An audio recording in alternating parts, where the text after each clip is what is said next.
நீ எந்த ஜாதியை வேணாலும் இருந்தாலும் சரி, எவ்வளவு பெரிய ஆளா இருந்தாலும் இங்க வந்ததுக்கு அப்புறம் போனது சாம்பல் 2 கிலோ 50 கிலோ இருக்கிற உடல் வந்து எரிஞ்சிச்சுன்னா ஒரு 15 கிலோ கூட வராது. 2 கிலோக்குதே 2-3 கிலோ கூட வராது. அந்த எலும்பு நொறுங்கிரும். அவ்வளவு எலும்பு தானே, கறி ஃபுல்லா வெந்தாயிரும். அப்ப என்ன செய்ய, வெறும் எலும்பு தானே கிடக்கும். சிலது 90 மாதிரி வரும். எர்ராட்டி வச்சு எரிச்சோம்னா 90 மாதிரி வரும். நான் சாதியில வெயிட்டு, நான் பணக்காரத்துல வெயிட்டு, கடைசி வெயிட் 2 கிலோ. ரொம்ப வயசானவருக்கு வந்து ரொம்ப ஸ்ட்ராங்கா உடம்பு இருக்கிறவங்க எந்திரிச்சு மிஷின்ல எந்திரிச்சு உட்காந்துருப்பாரு. கிழவெல்லாம் இப்படி எந்திரிச்சு உட்காந்துருப்பாங்க. ஆமா, பட் ஆனா மூஞ்சி ஃபுல்லா மழுக்குன்னு இருக்கும். இந்த மூக்குக்கு மட்டும்தான் 2, இந்த இடத்துல மட்டும்தான் 2. எரிக்கிறப்ப எப்படி எந்திரிச்சு உட்காந்துருப்பாங்க? இந்த இடுப்பு இருக்குல்ல, இப்படி படுத்து கிடக்கல, டபக்குன்னு எந்திரிச்சு இப்படி உட்காந்துருவாரு.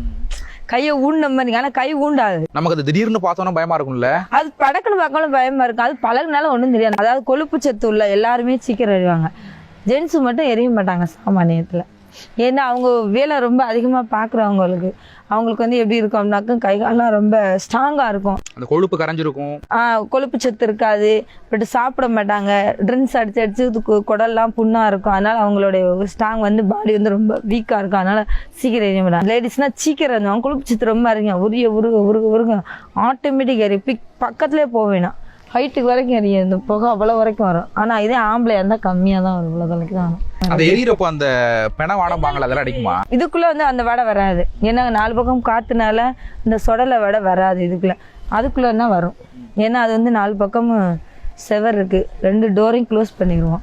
அடுப்பு எரிக்கிறது மாதிரி தான் இருக்கு. ஆமா, அவ்வளவுதான். அடுப்பு எரிக்கிறது வந்து எவ்வளவு நம்ம உடம்பே வந்து எரிபொருள் தானே. நம்மளோட கொழுப்பு உருக பாடி எரிஞ்சுக்கிட்டே இருக்கும். ஆமா, எரிஞ்சது. மண்டை எலும்பு எடுத்து காட்டுறேன் பாருங்க. இருங்க, கையில எடுத்து காட்டுறேன். கால் எலும்பு பாப்போம். இதுல மண்டை ஓடல எழுத்தெல்லாம் பாத்திருக்கீங்களா? இது என்ன கால் எலும்பா? ஆமா, அந்த கால் எலும்பு. இது கால் எலும்பு. கீழே வந்து பாடி பிடிக்கிறது கண்ணு 2 டயர் வைக்கிறது. இந்த இதெல்லாம் கை விரல் நுனி இந்த முதுகு எலும்பு தானே எரியறதுக்கு ரொம்ப. ஆமா, இந்த இதுக்குள்ள இருக்கும். சூடா இருக்கு பாத்தீங்களா? இந்த மார்பு முதுகு. இது முதுகெலும்பு. ஆமா, இது முதுகெலும்பு. இந்த இருக்கு பாருங்க மண்டை ஓடு. இந்த குடம் உடைக்கிறோம், ரோட்ல காத்தடிக்குது, அங்கதான் எல்லா ஆத்மாவும் நிற்கும். கொஞ்ச நேரம் அவங்க கூட வருவாங்க. நான் உடல் எரியுது பாரு, அக்கா என்னை அடிக்காதீங்கக்கா, அண்ணே என்னை அடிக்காதீங்கண்ணே, நான் எரிஞ்சிருவேனே. ஒரு பேடு வயசுல என்ன ரொம்ப நேரம் எரிய மாட்டேங்குது, மல்லே கட்ட முடியல இதோட அப்படின்னு நம்ம ஒரு டென்ஷன்லாம் பேசுவோம். அடுத்த கேஸ் வெளியே விழுந்து, ஐயோ நாள் என்னடா எரியவே மாட்டேங்கிறீங்க, சீக்கிரம் இருந்து அள்ளி போடுங்க அப்படின்னு ஒரு கோவத்துல ஒரு வார்த்தை சொல்றோமா, அந்த நேரத்தில் அவர் சொல்லுவாங்களாம் நம்ம கிட்ட, அப்படிலாம் பேசாதீங்க நானே அவர் சொல்லுவாரு என்னை உட்கார. அதுலதான் எனக்கே தெரியும் அந்த ஆத்மா பேசுற மாதிரி. ஆனா அம்மளு கேட்காது. அவங்க சொல்லுவாங்களாம் அவர் சாயிற மாதிரி இருக்கு, இந்த கை இப்படி இருக்கு எனக்கு. அப்படியே நான் உள்ள உட்காந்து பார்த்து இவங்க தாங்கி பிடிங்க. அந்த வாழ்க்கையில கிடைக்குமான்னு அப்படின்னு நினைச்சு நானும் ரொம்ப நேரம் ரொம்ப கஷ்டப்பட்டிருக்கேன் அந்த இதை நினைச்சு. அந்த மக்கள் எல்லாமே கிடைச்சு கடைசியில ஏத்தி அவருள்ள அந்த மாதிரி வாழ்க்கையில சத்தியமா யாருக்குமே கிடைக்கவே கிடைக்காது. அந்த மாதிரி வாழ்க்கை வாழ்றவங்க கஷ்டம். அதை நினைச்சு பார்க்க மாட்டேன். நம்மள சொல்லுவாங்க, நான் அப்படி பார்த்தேன் இப்படி பார்த்தேன், நீ என்ன பார்க்க, கணவன் மனைவி அப்படிதான் இருக்கணும்னு என் வாழ்க்கைய நினைச்சு நான் சொல்றேன்.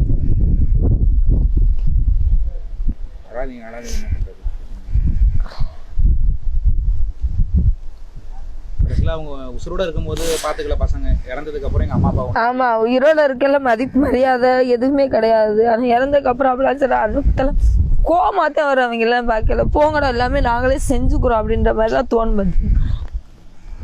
சும்மா சொல்லுவாங்க, அம்மா இருக்கு அப்படி இருக்கு இப்படி இருக்கு நாங்க பாத்துக்கிறோம். அதெல்லாம் எந்த பிள்ளையும் சரி, எந்த பொம்பளை பிள்ளையும் சரி ஆம்பளை பிள்ளையும் சரி, ஒரு அளவோட தான் நம்ம வந்து பாசத்தை காட்டணும். அதுக்கு மேல காட்டக்கூடாது. வீட்டுக்காரு ஒண்ணுதான், அவருக்குன்னா இவங்களுக்குன்னா என்னோட இதுல நான் சொல்றேன்.